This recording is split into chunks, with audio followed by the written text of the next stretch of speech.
because she is on an editorial board. Gotcha. So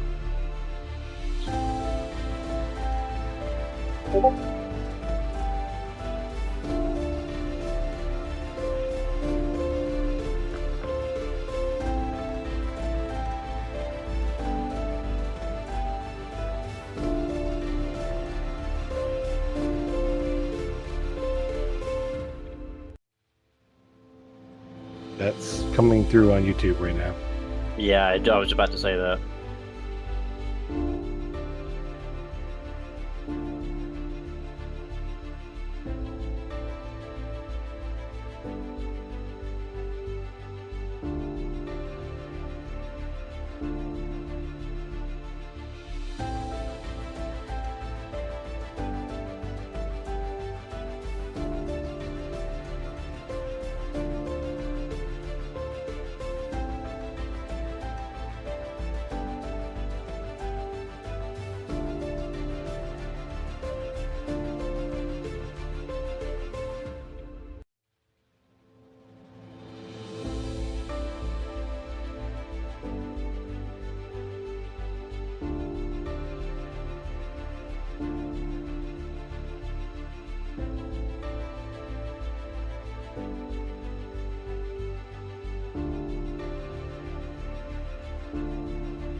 Starting.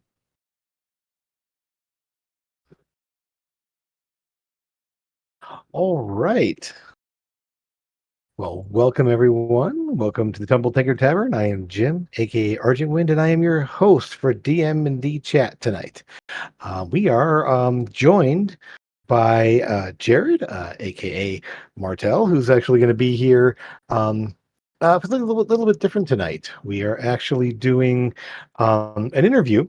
Um, uh, Jared here is the founder, editor in chief of a online gaming blog slash and magazine that's going to be starting up here real soon. We'll get more information on that in a little bit. But he came to me and requested to do an interview about kind of me and the server and everything else. And so that's what we're here to do tonight. So before we get started, uh, Jared, little introduction for yourself there. Want to let us know who you are, what's going on? Yeah. Let's see. As much as I'm on YouTube, I'm not on YouTube as most people are, and because I really don't have time to watch videos, so I like to read articles. I'm always reading news articles and blogs and things. And I didn't see as much as I'd like in that for tabletop RPG stuff. And I not quite as vast as Jim's, but I like the variety in different tabletops. I don't stick to one system. So I wanted to create a community blog that allowed other people to interject their opinions, their experiences into the tabletop community, so that other people could learn from them and other people make their tables better through that shared experience. I got the format from a Civil War blog that functions the same way, but is obviously more academic than gaming. But I kind of based off that, and so I brought in Jim and a few other people early on to help build that experience and build the foundation of hopefully many contributing authors with their experiences both as DMs but also as players. Excellent.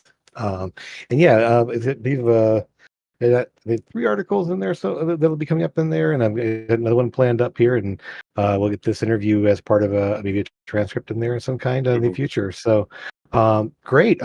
Yeah, exactly. It's really kind of great to see a wider variety of material out there because as great as videos can be and as digestible as TikToks can be with the kind of little the DMs tip things that are kind of rapid fire things, it's good to kind of delve in and to read an article and read a set of text there to kind of really digest it there. Going through old gaming supplements there and reading through the introductions and reading through it provides a lot of good information for not only running and playing, but just about the games in general. You find a lot of good material that way, and seeing um, a chance to write some content to get it out there for people that do want to read more is just awesome. I can't wait to see where we go with it down the road. So I'll let you sort of take it away here. We got some questions and answers, things like that, and we'll Yep. kind of jump in from there. And then if you're watching down there, feel free to throw in questions if you want to expand on certain things or questions, or want to add more questions about just general content or anything else about the magazine or about gaming in general. Throw them into the chat here, and we'll kind of take those in as we go as well. So, all right. Oh, first off, kind of a counter to your first question. Tell us something about you as Jim and or Argent Wind. Well, um, I mean, I've been a avid gamer for a long time here, and we'll get into the more details about that. But other than that, I'm a husband and a dad to 2 teenagers, raising those guys up there, and very nerdy in their own ways, which is a very source of pride for me, seeing the things that they're into and what they really love to do. Um, I've been a musician and a writer. I've performed with bands, playing clarinet and drum over the years. Uh, Performed on various stages and places around town and everything else for a number of years. I've written a few novels. I've written a bunch of short stories that have been published in online magazines. Um, Other than that, grew up in the eastern U.S., mostly Ohio, but also Michigan, Wisconsin, and I've been out in the western area, California and Nevada for the last, well, since high school. We'll just say that last 20, almost 30 years. Um, so yeah, uh, been good to see a little bit here, and unfortunately, I hope you aren't going to be picking up too much of the lawn mowing outside because okay, good, perfect, because you decided to wait until now to mow the lawn. That's a little bit about me. Other than that, like I said, gaming stuff, there's a lot of experience there as well. Yeah. With that, when can be relative, but when and how did you get started in tabletop games? Well, I mean, I've said it in previous thing here. I did start. This is my 40th year of gaming. I started in junior high when my best friend got the D&D red box, the Dungeons and Dragons red box, for Christmas. Um, and let's see, we're not getting audio coming through. Maybe one, one thing there. Let me double check. Let's just see if that's working right now. Oh, there it is. Okay, good. All right. So it should be working. Okay. Anyway, sorry. So yeah, the D&D Red Box. My best friend got it for Christmas when we were in junior high. We started playing over Christmas break, and by my birthday, a few months later, I got in the good old AD&D Player's Handbook, and we'd already Oh jumped into the my. D&D Player's Handbook here. And I got this for my 14th birthday, basically, and I've been playing D&D ever since. And played all through high school. And then when I got into college, I diversified. I had a lot of friends that started playing other games here. I started getting into games like Champions, Fantasy Hero. I started playing some Star Wars role-playing games. Oh, good. Thanks, there, Dragon. Um, let's see what else. Shadowrun, I got into toward the end of college. Some good friends Was of that the mine. early? Was that a D20 Shadowrun at that point? No, so it was a Cyber Yahtzee. The D6 Oh, okay. system was there. So yeah, it Yeah, was. yeah. Um, I actually went visit some friends in Niagara Falls, some very good friends of mine, and got to play my first Shadowrun game, first edition Shadowrun. That was a lot of fun, but kind of got me off into that whole pathway as there. Um, I do also play a lot of board games and such. So yeah, it's tabletop games here, but there's a lot of kind of crossover in some of those board games and everything else as well. But in terms of just yeah, it all started with that one Christmas present, a red box there, and kind of took off from there.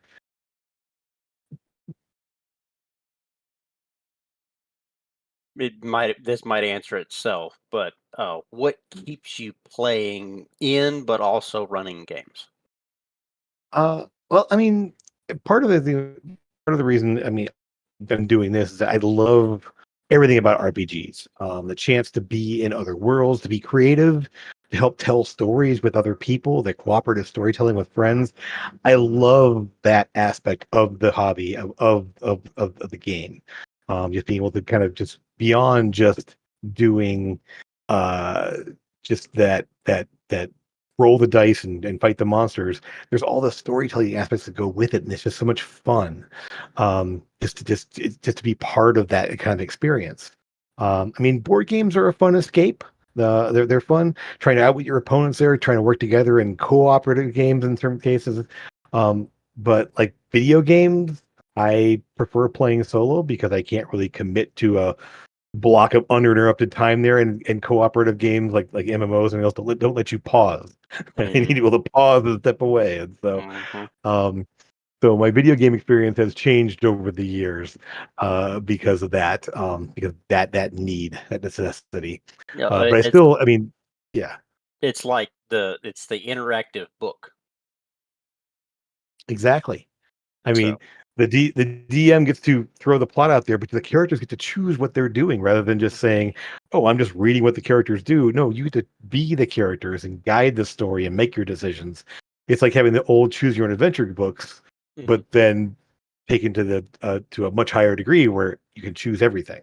Hmm. So definitely definitely what keeps me going with that. And then playing games, yeah, being the character, being kind of getting into the mindset of playing somebody else, of being in a role that you normally wouldn't be. I mean, how often do we get to be crazy wizards throwing around fireballs and sneaky little rogues hiding in the shadows? Most of us don't get to do that kind of thing in real life, and so it's a chance to be those fun, creative, different personalities and such. Where did with that this may answer this question. Where Yeah. did Argent Wind come from? Well, technically, Argent Wind was the my main character when I played World of Warcraft. He was my Tauren shaman, big Minotaur character with white a white hide and blue eyes and kind of that pale coloration and all else. Um, I just loved playing the class. And back when I was able to play Warcraft, I really enjoyed it. And Argent Wind kind of stuck with me for a long time during that time period. I was the Argent Wind online everywhere. I was having to create that identity like among my guilds and everything else. That I was Argent Wind. Hmm. Um, the name, funny enough, it actually kind of comes back to that very first Shadowrun game I mentioned. One of the other players in the game was a Street Samurai mercenary character who name was the name it was the name Argent, and he was just fully chromed out in like crazy shiny silvery armor, Argent being silver. Um, and so that name stuck with me. And when I started thinking up a name for character for my MMO, I was like, you know what, Argent Wind. Sure, yeah, it works. And so it just stuck. And I've used it in almost every game since then that I've played. I've had a character named Argent Wind if I'm playing an online game on my phone, or I always just take Argent Wind and go with that. And so it's just been with me for now. I mean, a good almost 20 years. I've been Hmm. seeing that in some way or other. So and that's essentially is where it came from. It's just stuck ever since. Yeah. Well, it's the silver wind, but yeah, the Mhm. combination of your Shadowrun, but also it bleeds over. I do the same thing with Yeah. Martell. It different source, but yeah, it Yep. you have a tendency to create that identity and keep it going. Hmm. Exactly. Uh, Exactly. which came first, this DM&D chat or the Temple Tankard as The the temple. server? Yeah, so the Temple Tanker actually did come first. We were on a different Discord server originally. And so when we started putting together games and started putting together like different campaigns, we had a couple of different campaigns going, and we were thinking about bringing in more and having offering up more games. And We decided to kind of come up with a name for that group of like channels and such, Hmm. and it became the Tumble Tanker Tavern was kind of what we came up with, and so it just stuck and it stayed ever since. Um, DM&D did come later on, so it was something we did down the road a little bit, um, but it kind of came out from uh, just the Tumble Tanker really was just a way to gather up all of our games and our channels under one banner. And then when we came over to our own server, uh, we just went with it and stuck with the theme and kind of kept it Hmm. from there. And so yeah, the Tumble Tinker Tavern is now there is a Tumble Tinkered in in my campaign world. It is a place that players have frequented a few times now. And so it's good to have that as part of the world as well. So but yeah, D&D did come later on. So yeah. Oh, did you saying it's in your game role? Did that come after it on became on Discord, or did the It Discord name come from the game? It did. When it came, we were coming with ideas for our the Discord channels Hmm. for our gaming there. I threw out the Tumble Tinker Tavern, and then went, you know what? I like that. I'm going to use it in the game. And so there was a tavern I had planned on the players visiting, and so I made sure when they went there, it was called that. And so it was shortly. It was actually pretty soon after that when we came up with that name there that we started using the name that I put it in the game as well. Right. I Okay. wanted it to exist in both places. Mhm. I mean, yeah, a lot of my stuff I've actually bled over in my personal server as well from the campaign world into the channel names and stuff. Absolutely. Yep. Hard to keep them apart. Yeah. What made you want to do these fireside chats? Um, Frankly, when players were first creating games and we had different DMs that were all running their own campaigns, I had a lot of people asking me questions. And some people that wanted to get into running games were asking me questions like, how do you do this? Or how do you figure this out? Or how do you balance encounters and all this? And a lot of these questions kept being asked, and I would just kind of talk to folks here. Um, and after giving advice to multiple people who'd asked for it, I decided, you know what? I'm going to go ahead and make this official. I'm going to make a show where I can offer up the advice and have people give questions, both online in chat and offline through Discord and that, and just address those questions with everyone else and get those answers recorded and everything. And so I would just decided to pick a theme each week and just kind of build up from there. And that's pretty much why I decided to do the show. It is inspired, of course, by a lot of other amazing DMs out there who do give advice. There, guys like Matt Colville, Matt Mercer have done shows.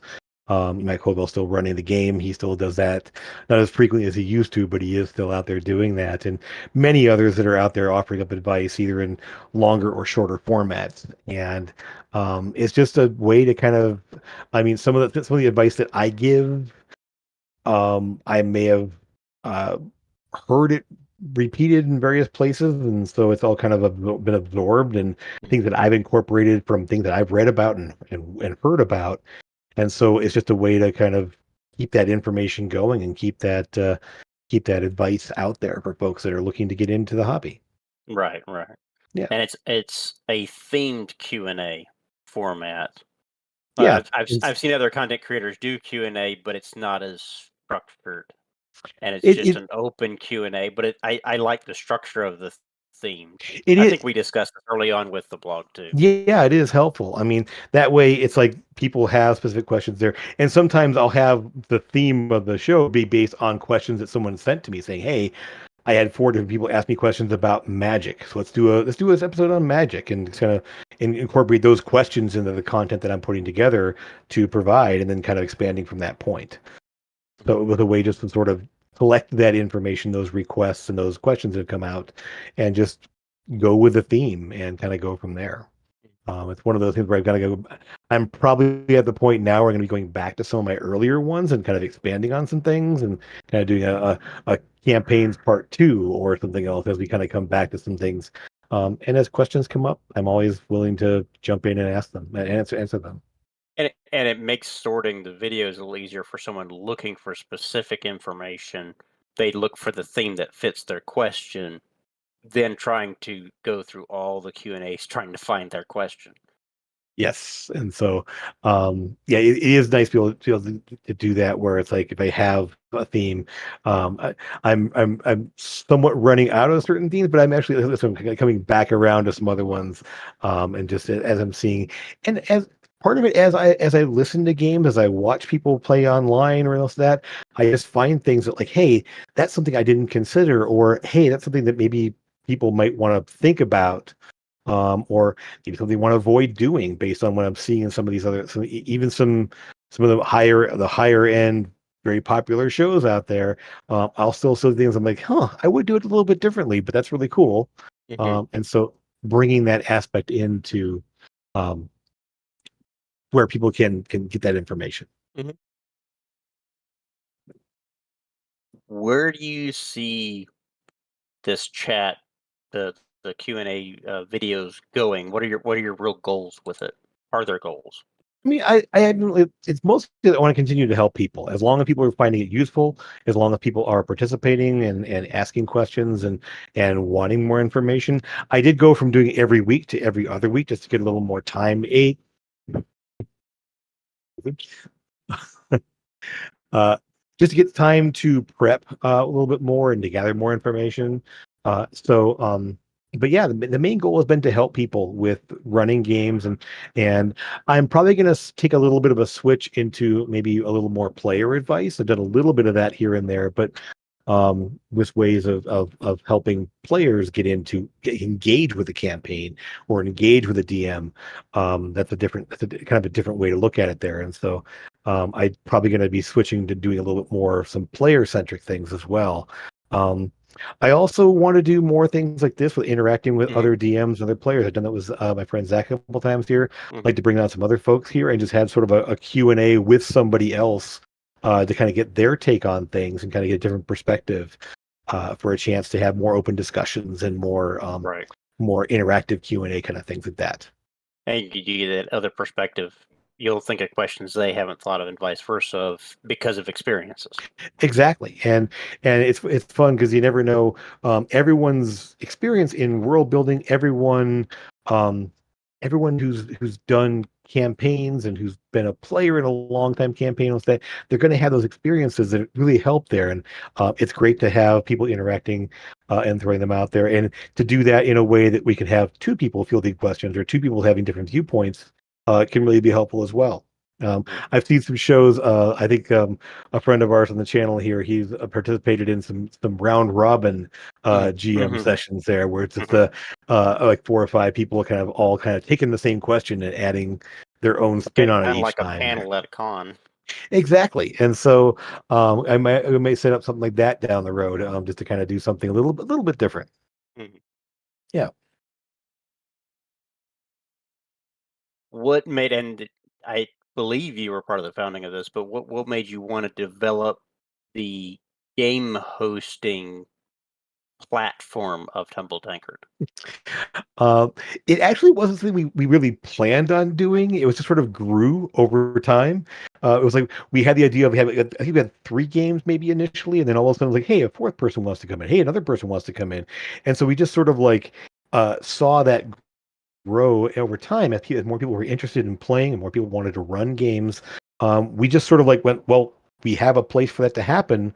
Let's make it happen. And I think by the time we got to the point where it became a little too much for a server that was split across multiple gaming platforms and everything else like that, and too much for some with different focuses. I mean, our previous server just had a very wide focus of all different gaming, online, PC gaming, console gaming, and D&D. And it was just too much to keep track of it all. And so we split off into our own server and where we could just continue to focus on building our community around just role playing games and giving a chance to people. Because again, we're all here to have fun. We're all here to do things that all revolve around the same hobby. And so it's a lot easier to engage with everyone because we're all coming from a shared experience and a shared viewpoint of what we're looking for. I mean, obviously, we have people that do have their own interests. I mean, we have, most of us in some way are playing video games when we're not here, Mhm. or playing in other games on other servers, and and so. But this is just a place to kind of people to come together, have a set of games here. If they're looking for a place to run, we can set them up. If they're looking for players, we've got a lot of people that are looking for games, and so it's a matter of making that a place for them to be able to do that. And so it really we it wasn't something we initially meant to do, but it just as it grew, we just felt it was a good thing to keep going. That was like most of us, at least at some point, had our own private gaming servers that we ran games on. I still have Hmm. mine, but that's because I got into gaming before something like this Yeah. came across my dashboard. So, but it goes back to your previous video on community, is Hmm. it builds that tighter community than all of us have our own Yeah. servers, and so it Well, opens that communication exactly. more And the thing is, openly. yeah, I'd love to have the connections to other people's servers, and if Mhm. you want to come here or if you want to go there, I mean, it's one of those things like if you want to come here to find people and bring them to your server to play, that's totally fine. If you want us to host a game here, we can do that as well. It really comes down to what people want to do, and Mhm. um, I have no problem if people are. I know some of our players. I mean, I'm on three different servers besides mine, two other servers here. In fact, Dragon's on one of those servers, and uh, um, um, my friends from college are all on a different server, and so we play. So, and that's just, I mean, that's just the way things work, and I mean, like I said, we offer up a place to have that if you don't already have a place, or if you want to try working with a different community, sometimes those other servers, it get very tight, a tight group of people. And if you want to expand out to other rosters of players, this is a place to come and see and meet new people, Hmm. and try out some new campaigns, and or even to try to do um, the same campaign in more than one spot with different rosters. Right, So right. That way you don't have to bleed over. exactly, and so you don't have to worry about, hey, I already played in this campaign, previous version of this campaign or whatever. You can reuse campaigns and have that on different servers, and not have everyone crossing over. Mhm. So yeah. With that, as we kind of went over, that was the mission and focus of the tavern is that community factor. I mean, it's really all about having fun. I mean, we want people to come and hang out, find TTRPGs, and have like people to chat with and such. I mean, it's not all just about the games. We have all different chat rooms for people to hang out in and just kind of throw ideas back and forth. We've got a section for adding in content for helpful for DMs. And it's kind of a place to kind of see a bunch of different things and meet a bunch of different people. And then if they want a chance to reach out to players to run games or to play in one shots or campaigns, we want to make that available. And so that's really our mission and our focus is to to allow us to connect with each other and then with other communities out there as well. I mean, it's a matter of, it's all about, again, that community factor you mentioned there too from last episode. It's literally just forming those connections with other folks here and giving people a place to advertise their stuff and what games they have here and what games they have there. Is it a place to gather and have fun? That's the hopeful expectation of people when they come in this Tumble Tankard server is that talk or game or just Mhm. hang out. or or hang out and for the spectator role in our server there, they can watch any of the games, and just get in there. There's a text chat they can kind of follow along with there and be part of that and watch people playing during any of our sessions there. The only one they can't jump into and watch is the Avarice game because we are streaming it on YouTube, but you can watch it on YouTube live. So Mhm. it's just a matter of having those places. If you wanted to come in and watch a game, or maybe there's an opening and you just want to see what it's like, hop in and watch an Mhm. episode, watch a session or two and see what you think. Um, we have one player, I won't mention names, but he's currently on a bit of a overseas adventure right now. But he was an avid spectator in a lot of games for quite a while before he actually jumped in as a player, and now he's in, I think, 4 different campaigns. Um, so it's an issue of finding your niche, finding where you're comfortable, and then just having fun and jumping in. And with kind of with the goals of it, but what do you see as the future of the Tumble Tanker Discord server? Really, it's just like more games, more people, more fun. I mean, it's what we have another game just starting up here. Hmm. A Thursday game that's just starting up. We've got other games where people have kind of moved in and out, and there's still openings in games, and so um, again, we just want to see more people enjoying the time here. More opportunities for games, more opportunities to interact with different groups of people and everything else. Our YouTube channel is growing, sort of regrowing essentially, with adding in all the content from our Hmm. previous stuff here and adding more content Hmm. from various games. Um, Someday I'd love to see some Twitch streams start up.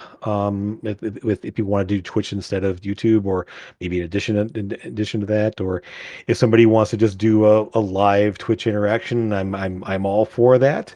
Um, I am a little uh technically challenged with all of that, so I'm learning it. I'm learning a bit as we go here.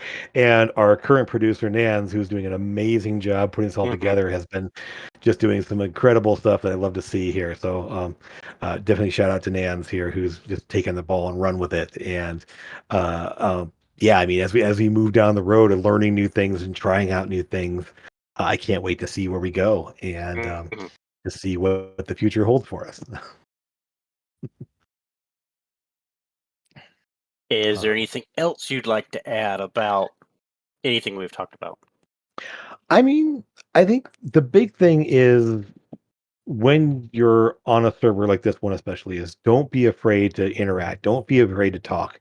Don't be afraid to throw out ideas or suggestions. We do have a suggestion box for a reason. One of the things in our survey, Mhm, I put a suggestion box in there because people come up with great ideas for new channels or different things here. So if you are on the Tumble Tanker there, just throw out some suggestions. If you want to just watch a game and be a spectator, that's fine. If you want to get into a game, just reach out. I mean, I'm really happy with the level of participation and just the number of DMs, and as we're seeing new people coming forward to want to run games mhm, and more players wanting again. I mean, we literally have players at this point from all over the world. mhm. We have quite a few in the US. We got people in Canada. We've got people in the UK, and we have our Australian contingent as well. Um, and it's just great to see, which means we can have games almost running around the clock because Mhm. those time zones make for some very different times. So if you have some odd times, you might find a game here based on that. So yeah, I think that if you're here, and if you have ideas, if you have content to share, I would love to see more of that from everyone involved because it's what makes the place special. What makes everyone a part of the community. So let's Mhm. to see that. And I guess with that though, I mean, I kind of like to see a question for you. Mm. How soon is RPG Counterpoint launching? Is that coming up It soon? is launching next Tuesday, the 6th. Okay. So the first article will launch.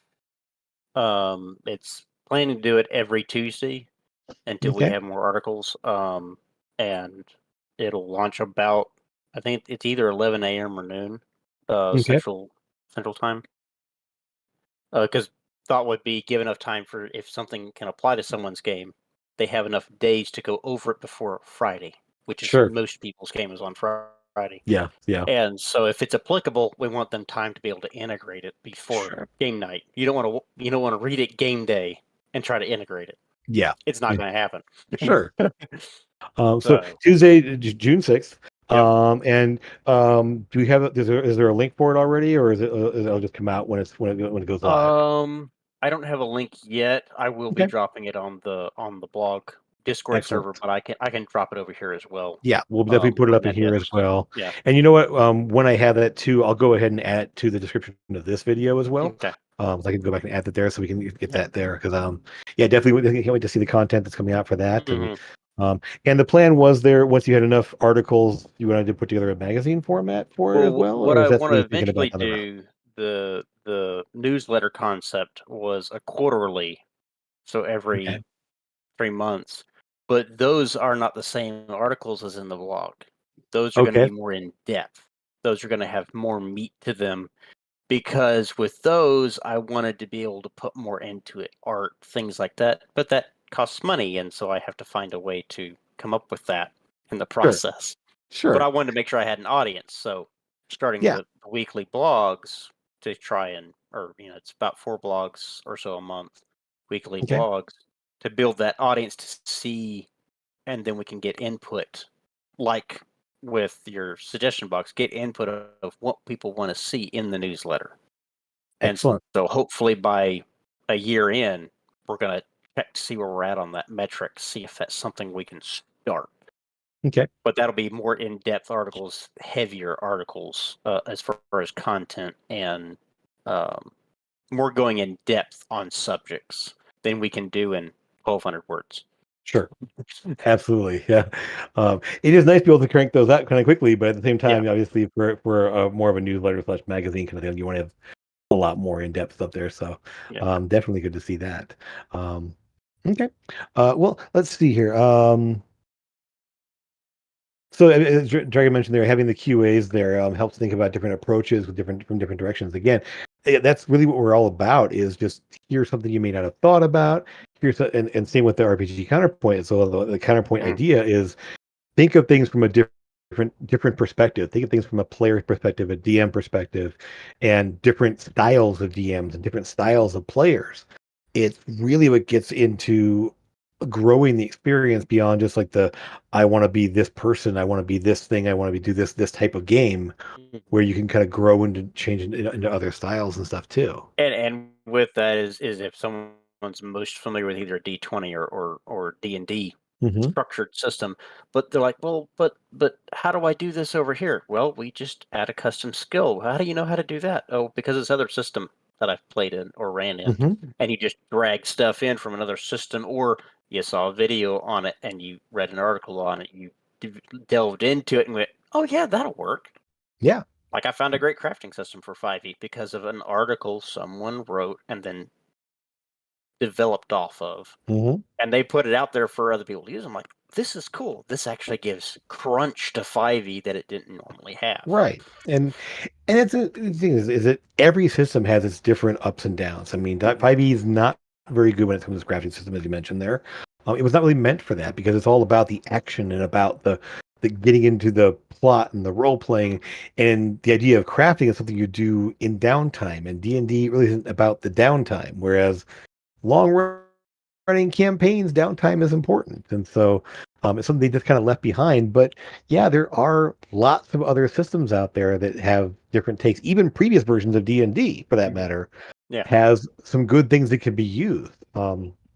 It's Yeah, just there's learning how to adapt it. And if you don't know how, look for someone that does. yeah, and the idea is that I think that so many people get so hung up, and this is one of the things that in a way, it's just kind of my frustration with Pathfinder, is everyone is so adherent to the rules, and this skill requires this action requires this task requires this feat to do these things, and there's no just like, hey, just make a check and see what happens. Mhm. And that's been my aspect of D&D is like, hey, just make a skill check and see how it turns out. Okay, let's build off of that. And Yeah. so you aren't so locked in to just this rigid structure of rules. I mean, that can be helpful, Mhm. but there's sometimes it just isn't necessary. In my opinion, other people are going to have Yeah. different things here. I like a level of structure, Hmm. but I'm willing to deviate once I understand the structure. Exactly. Once I Yeah. understand the logic behind the structure, now I know how I can deviate from it without throwing things out of balance. Sure. And that's Sure. the careful dance of it. And then there's DMs like there's one guy I actually haven't watched him play run games yet, but he is very loose, like super loose with his mechanics, and he makes it work. Yeah. I'm like, hey, if everyone's having fun and it's working, who cares? Hmm. Well, and I can say But too, I so I run a game for my teenagers, my teenager and three of their friends on the weekends, and I don't have a lot of structure in that game. I mean, it's we're still playing 5e. But we started with a different system, a critical core that kind of morphed into 5e. And so they're still new to role playing, and so I'm not like hitting them with every rule out the gate. I'm letting them kind of be flexible and let them things here. And with that in mind, I'm also not like rigidly structuring the encounters and rigidly structuring the DCs for everything. I'm like, no, just make a check. Or I mean, it's probably the game I have improved the most in. I have not like I literally have a half page of notes here of what's going on here, and they describe and everything else is completely improv. And it's a good time. They jump in and grab what they like and it's kind of roll from there. So it's a so lot of fun and that way. that the deviation is you actually have notes. Sure. I don't. I mean, They're well, I mean, they're my they're up notes here. are yeah. My just quick funny story that was I actually went with my players there and I sat down with them the following week and I'm like, guys, I can't remember what were the names of the two NPCs you ran into that you were on. They're like, oh yeah, it was Grimes and this. I'm like, thank you. I could not remember them at all here, and I didn't write them down. They're like, what do you mean? I'm like, I I made them up on the spot. I didn't write Yeah. them down, and I totally forgot their names. And it just went, what? Like you didn't have that written down? I'm like, no, I none of that. I didn't have a description for the town. The description for the town you went into, Hmm. all of it was made up on the spot. I didn't have Hmm. any idea what I was doing and just like threw it all out there. They're like, oh my gosh. So Well, see, um what I do for that is I use it's a name generator, online name generator, sure. because I Yeah, like it being organized to the race. But I'll do sure. that, and because I play mostly online, the advantage Hmm. of playing online. I have Roll20. I'll throw the name in there at least so I got it somewhere. Yeah. Because the same thing, I'll do it, I'll forget it. Mm-hmm. And some of my best stuff though has been improv, an improv description or an improv. This is what you see. Now what do you do? And they go, crap, now I have to do something. You're like, yeah, because you better, because I didn't think anything beyond that.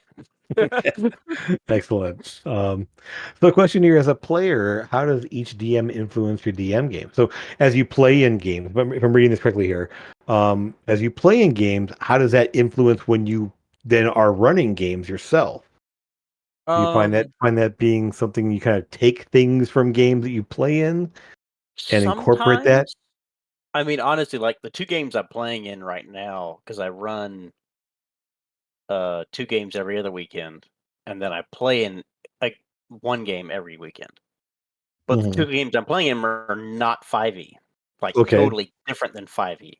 sure. Yeah, one's Traveler, isn't it? Yeah, Oh, they're yes. actually both in the Traveler system, Okay, cool, cool. and then I'm running in 5e. The two Sure. games I run are in 5e. But yeah, it's tendency because Traveler is skill based, like we're talking about downtime, skill Hmm. based, all that. I lean hard into that because I started on Palladium. Palladium is heavy skill base, and so Yes, it when I is. got dropped into Palladium, we used downtime. We made good use Mm-hmm. of downtime. Did lots of things, mostly leveled on downtime skill checks. Hmm. So when I go to 5e, I use it for combat, I use it for this, and they go, "Well, Sure. what about this?" And they go, "Well, do you have the proficiency?" "No." "Oh, do you want to look for someone that does? So Sure. you can learn it?" "Oh, Yeah, yeah, yeah, there that you makes go." sense. Yeah. You know, it's I lean into that, and so Traveler is like, "Ooh, I like this, I like this, I like this, I can Mhm. use that." Drag it Yeah. over, tweak. Yeah. But that does some I do see some things from a GM that I can use, Mhm. but I'm trying to think. Yeah, my biggest thing is I like a level of structure, at Mhm. least in the mechanics end. The Yeah. the fluff, that's all. It's just fluff. It doesn't require balancing. Yeah. Mechanics, in my mind, because I'm that way, they need to be Sure. balanced. Right. Because to me, balance allows everyone to have fun. If it gets out of balance, someone might shine more than the others. That's too much. They Sure. should shine in their time, but if they outshine everyone more than I can help the others shine, then it's a problem Sure. That because makes then sense. it can cause problems at the table. Yeah. Yeah. Everyone needs their time in the spotlight. And so and if one person's hogging the spotlight, if some people are okay with that, I mean, you have some people that want to be like they don't want to be the spotlight. So you kind of let them be there. And so talking about different types of players, that Mhm, spectator role or that mhm, I'm the combat monkey and if we're not doing combat, I'm not doing much. And so mhm, um it does really things there. So yeah, I find that in playing with games and watching games, I do find influences a lot um in terms of like I'll try something out in my game in terms of like a type of encounter or in type of description of things or I tend to and I gotta say I mean my games now are very different from they were 5-10 years ago because I have learned from watching others and from playing in games too seeing what other people do here it definitely has helped me develop a style and develop a way of running that I wouldn't have had 10 years ago. mhm. And you learn Um, from your players. As a DM, you learn from your players. You watch Absolutely. it, or it's like one of my games. Two or three of them are GMs themselves, Mhm. so they run other games, and so there'll be input of, "Well, this is the way I would do it. Are you okay with that?" And then there's Mhm. that good back and forth, not the rules lawyer level, Yeah. but actually good back and forth Yep. mechanics talk.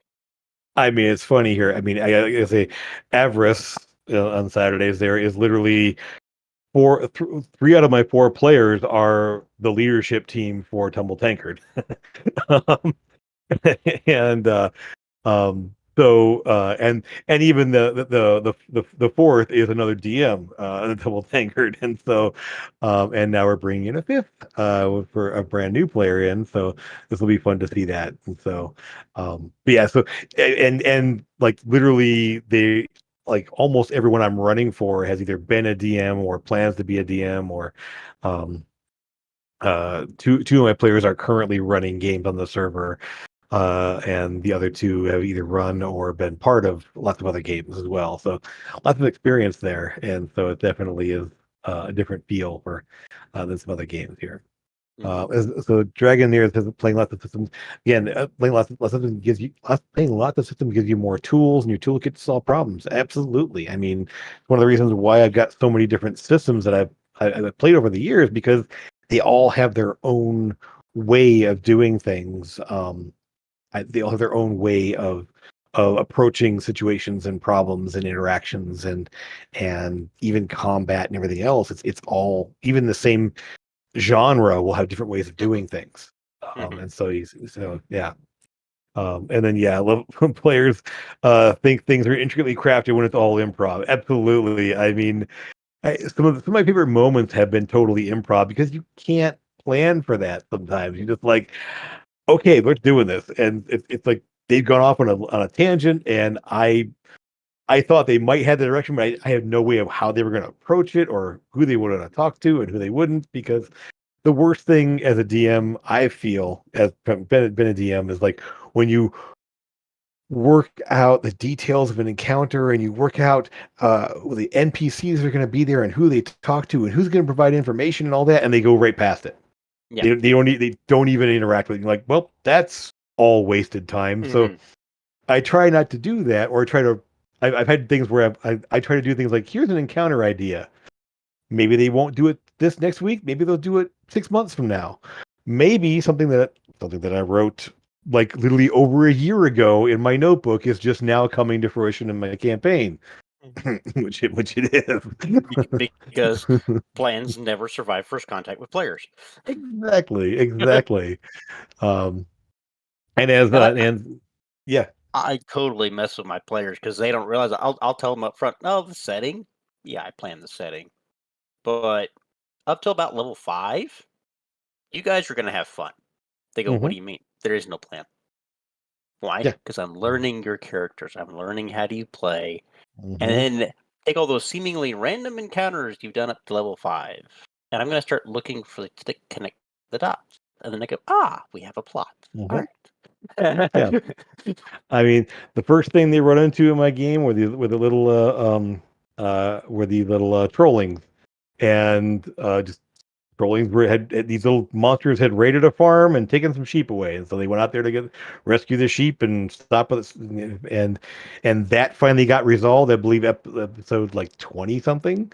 And then something else that happened in there that took many sessions to resolve, and lots of information, and some things they find out about there they're still dealing with in some aspects now. Episode 50 issue, somewhere in the 50s now.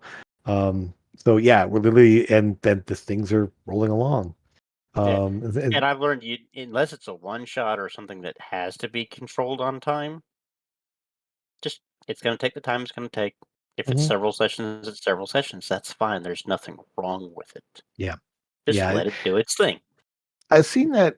I mean, I get when someone has like, I want this to be an X session arc, Mhm, 5 sessions, 10 sessions, whatever it is. And so, and having a little bit of flexibility is important there, but kind of like the events that are going to take place along the way. mhm, And you can do that. And even to some degree, I've done that with the campaign, is that I know where things are headed. Now, is it going to take 5 episodes to get there? Is it going to take 2 episodes to get there? Well, it depends on the players partially. It depends on what they kind of stumble across on the way, or what complications I decide to throw at them on the way as well. mhm, Um, but I know where things are headed. mhm. And so with enough hints, with enough like threads they can grab onto and move in a direction there, that's what we're shooting for. And so, I mean, like I said, I told them that they finished up phase 1 of the campaign. Mhm. They are, they really haven't moved. They're sort of in that phase 1.5 right now, because there's still sort of things they're wrapping up from the first part, and things are investigating and finding new leads. And so, yeah, it's literally, I mean, I know what the end of phase 2 is. Right. How long is it to get there? I have no clue. I even know what phase 3 is, but Mhm. that that's Yeah, though. usually once That's I fine. get the plot in my head, it's Hmm. the end game. Yeah. Is almost the first thing I'm like, oh, I know where this is gonna go. This is probably Hmm. gonna be the boss. What level is that gonna be? Back here. Yeah. And Yeah. just kind of work it backwards and then kind of figure out where those Hmm. highlights are gonna land and then Yep. I literally my boss was so the boss of the first phase there, good old Wraith, was leveling up with the party.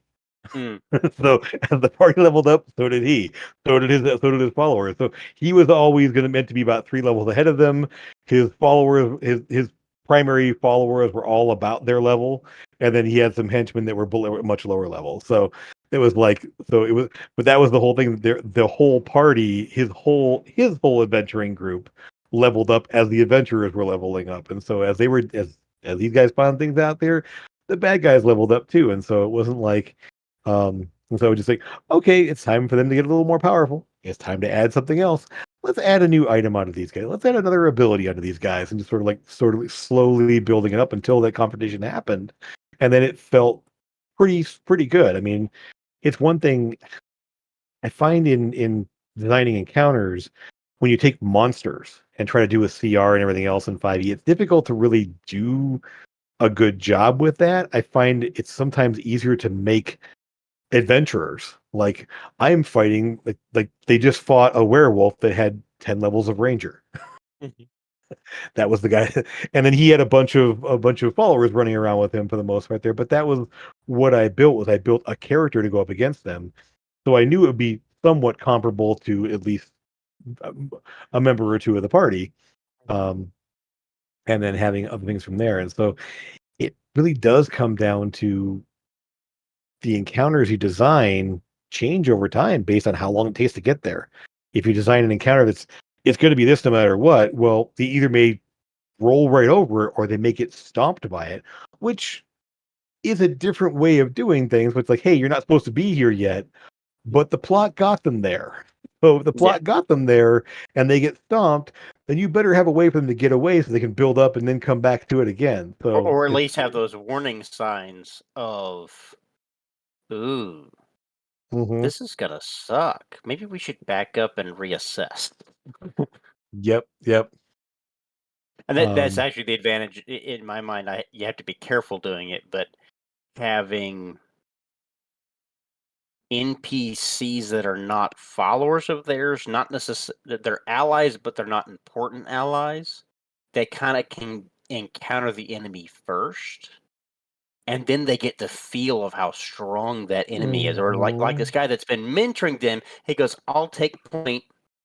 Y'all flank me in," and they watch him just get curb stomped, and they go, "Uh oh." Mhm. And as much as I hate to say it, it's part of what I had planned for with the party there, and so they got to see that it's a very similar situation in Everest there.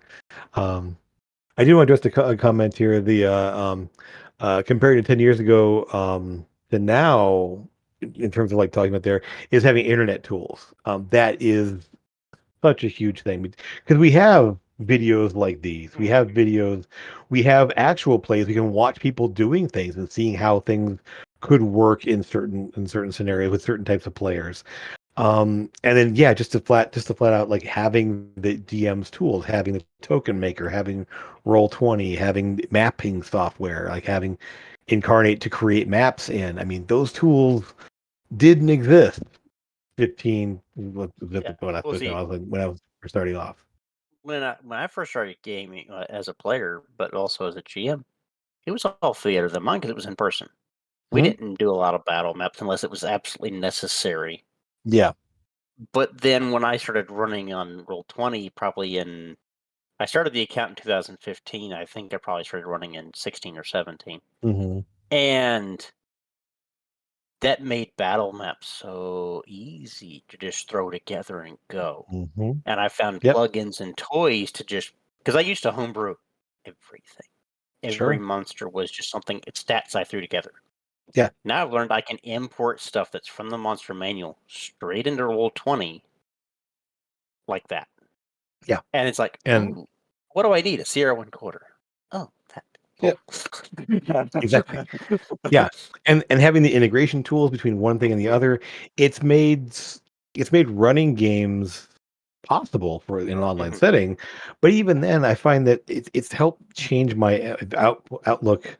I mean, I do have things like dungeon tiles. I got a whole set of dungeon tiles here for like laying out a dungeon level. I have battle maps that you could draw on with your pen. mhm. I have other map things that I found some places, um and they're great for when you're in person, but obviously they don't work when you're online. And so it's a matter of, can you take uh the tools you have for online and use them in person? Not always. I mean, I find that just like drawing with a map pen on a battle map, and drawing a rock, and throwing down little tokens for monsters. I mean, I have from my days of running here, I have my old flat, a little like guys on them, and I would just put those on the map there, and I would create Well, one for each of the players. And and that's one of the you saying the flat guys maybe. There's resources out now. Some are free, some you have to buy, but they're not expensive. Mhm. Of flat, it's just basically the images Yeah, of common monsters, and you just print them out and make the little cardboard yeah, flats, or you could probably attach them to those blank flats mhm, and go. yeah.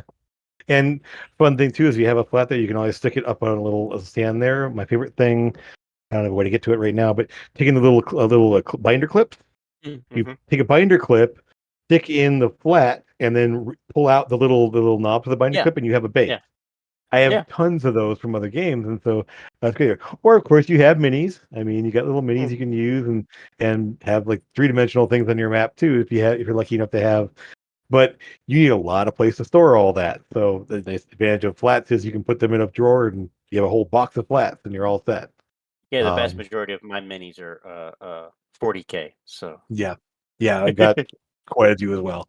Not as many as some people there, but I do have quite a no, few. no, Um, I don't do the army, so I don't have near the volume. But yeah, the good old dungeon tiles. Yes, I have this set here.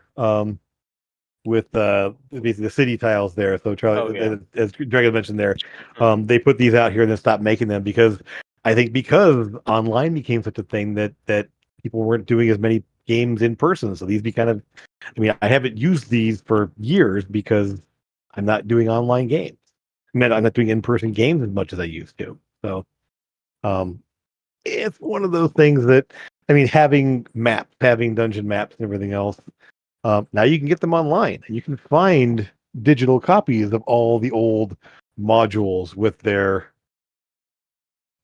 crazy little maps in yeah, them. the blue ink. And Yeah, yep, the the blue blue ink ink maps. maps. So exactly, yeah. So I mean, this is what we had to work with here, and so we would use that and kind of draw out that room on a flat piece of paper, or just sort of Hmm like, hey, you go for about 800 feet in this direction through a winding passage, and hmm that's what you had to work with. And you So watch out for the blind shadows that of caverns that went backwards. ex- exactly. Um, Oh, uh, I'm sure they'll try to make money that way. oh yeah, we basically digital dungeon tiles. We basically Yeah, yeah, buy tiles packs. Yeah, I'm yeah. sure it's gonna be interesting to see how that comes across. Um, well, we are just about out of time here. I want to thank our guest here, our interviewer here, Jared. It was great having you here and talking. I want to thank, of course, all of our folks in chat. And if you're watching this in the future and you have some ideas or want to throw some input there, use the comment section hmm and throw some things there. If you have questions or if you want to see anything else, and you see other specific content coming up there, go ahead and put it in a comment as well, or send me a direct message. Um, I'm always happy. Or you can even use our suggestion box if you're on hmm Tumble Thinker there, and put in a suggestion for future game ideas or anything else. And so, um, again, so that RPG Counterpoint, the first blog, is coming out next Tuesday, June 6th. We'll make sure that's posted around for folks to check out and kind of roll things along with, and kind of follow along there as more and more content comes out. And with that, though, anything else you want to say before we go? No, kind of the same thing of suggestions of content because we got in Tumbled Anchored suggestions of games or suggestions or content for this channel, but is there something someone wants to hear more in depth than you can necessarily go into in a video Yes. that make a Yeah. great blog article or a different angle that's not heard of? Exactly. Yeah, and yeah, we always want those different viewpoints and different ways of looking at things because something's going to resonate with you, whether it's this person or this idea or that idea. So it's always good to have different viewpoints, and so that's the Mhm. whole idea. So, well, thank you again for being Thank you. here. Thank you for watching, and as always, thanks for hanging out with the Tankard. And next time, drinks are on us. We'll see you Yep. again real soon. Take care, everyone. Bye.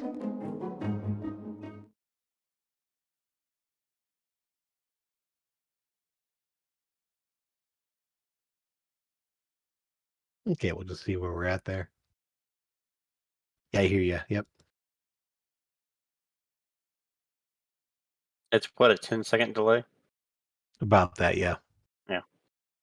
I had to mute the browser tab Yep. because they had the echo, and I was like, "That's gonna